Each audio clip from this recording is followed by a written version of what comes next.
안녕하세요. 오늘은 287번째 책을 소개하려고 합니다. 바로 이 책인데요. 중년 목회자의 위기라고 하는 책입니다. 사실 우리 한국교회 중년 목회자들 뿐만 아니라 모든 이 목회자들이 지금 위기의 시대라고 합니다만은 거기에 이제 일들이 이제 자꾸 터지거든요. 이제 중대형 교회 소속된 목회자들의 그 탈선적인 그런 이 일들을 통해서 특별히 이제 추한 것은 이성적인 것이죠. 이런 문제들을 통해서 교회 전체가 이제 위기를 맞고 있습니다. 그런 때에 이 책은 이제 우리 목회자들에게 좋은 필독서가 아닌가 그렇게 생각을 해보는데요. 이 책의 저자는 이제 캐리 패턴이라고 하는 분인데요. 알리바마주 버밍햄에 있는 도손 메모리얼 침례교회의 담임 목사입니다. 그는 이제 재정관리라고 하는 그런 책도 이렇게 썼고요. 여러 교회들을 이렇게 섬겼던 그런 분이고, 이 책을 옮긴 분은 김창대 목사님이신데요. 서울대 영문과와 총신대 신학대학을 졸업한 후에 이제 안양 평성교회에서 부목사로 지내다가 지금 이제 다른 지역에서 사역을 하고 여러 가지 책들을 이제 많이 번역했던 그런 이제 분인데요. 이 책을에서 이제 그분이 이제 그 서문을 이렇게 썼어요. 아마 이제 전체 이렇게 내용을 갖다 요약할 수도 있겠지만은 그분이 이제 이런 이제 번역을 하면서 이런 의미 있는 글을 남겼습니다. 이 책에서 기본적으로 중년 목회자들이 직면하는 여러 가지 위기와 문제점들을 자신의 경험을 통해서 설명하고 그 대안을 이렇게 제시합니다. 목회자의 탈진, 매너리즘, 시대의 변화, 교회 환경의 변화, 영적 고갈, 가족관계, 성도들의 비난 등과 같은 문제 앞에서 특별히 중년을 맞이한 목회자가 어떻게 대처해야 할지 구체적으로 이 책에서 밝히고 있습니다.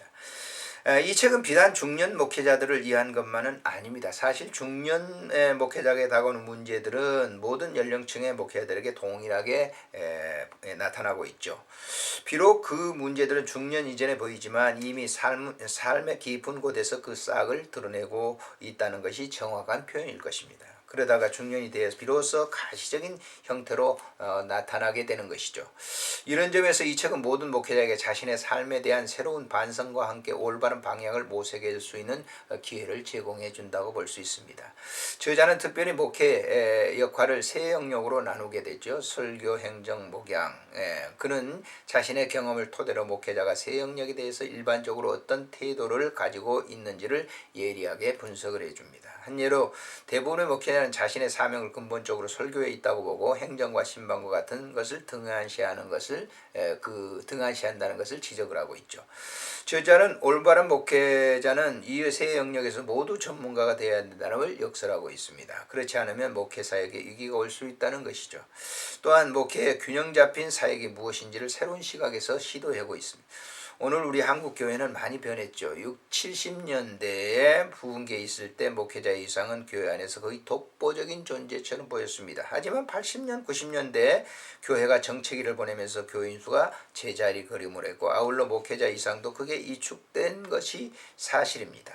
엎친 데 덮친 격으로 한국 교회는 그동안 양쪽으로 팽창하면서 교회 안에 은혜롭지 못한 많은 문제를 노출시켰습니다. 교권주의, 교회 분열, 물량주의, 팽창주의, 이단 등 이런 은혜롭지 못한 일들로 인해 상처받은 교인들은 심지어 목회자에 대한 곱지 않는 시선을 보내기도 합니다. 모든 목회자가 다 그런 것처럼 그런 까닭에 개중에는 교회 행정에 대해 목회자가 일절 간섭하지 못하도록 원천봉쇄하는 그런 교회들도 있습니다. 전임 목회자의 횡포로 교인들이 상처를 받은 까닭입니다. 목회자가 무조건 하나님의 종으로 존경받는 시대는 이제 이미 지나갔습니다.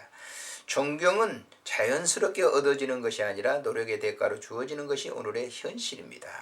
그래서 물론 한국 교회와 실정은 다르지만은 우리가 참고적으로 보아야 될 그런 그 책이 아닐 수 없습니다. 이 책의 목차를 보게 되면요. 1장에는 결승전 앞에서 강인하라. 2장에는 목회직을 머물러라. 3장에는 새로운 힘의 원천. 4장에는 성장한 목회자. 5장에는 다목적용 목회자. 6장에서는 세상 문화를 알라. 7장에는 다음 단계. 8장에는 친구로부터 도움을 구하라. 9장에는 가정 안에서의 은혜. 10장에서는 영혼의 평안에 대해서 소개를 합니다. 아무튼 이 책을 죄송합니다. 다시 살펴보기를 원하고요. 이 책에서 이 책에서 보면은 이제 그분이 내가 영적으로 또한 감정적으로 목회사에게 이완되어 있다고는 증거가 있는가? 지난 3년 동안 한 번이라도 심각하게 목회를 그만두고 싶다는 생각을 한 적은 있는가? 만약 그렇다면 무슨 이유 때문에 그런 생각을 하게 되었는가? 세 번째는 당신의 미래 목회상을 한 문장으로 설명해보라. 네 번째는 목회 현장에 있는 사람들이 내가 이 책을 읽는다는 것을 안다면 그 중에 누가 가장 기뻐할까? 다섯 번째, 진실로 나는 나의 목회가 미래 목회가 내 일생에 가장 효율적인 목회가 될 것이라고 믿고 있는가? 라고 하는 제하의 질문을 던지고 있습니다. 그래서 이 책을 이제 우리 목회자들이 뭐 특별히 이제 중년에 있는 목회자들, 중년 말년에 있는 이 목회자들이 한 번 정도는 이렇게 읽어보는 것이 굉장히 도움이 되겠다 해서 이 책을 추천합니다. 안녕히 계십시오.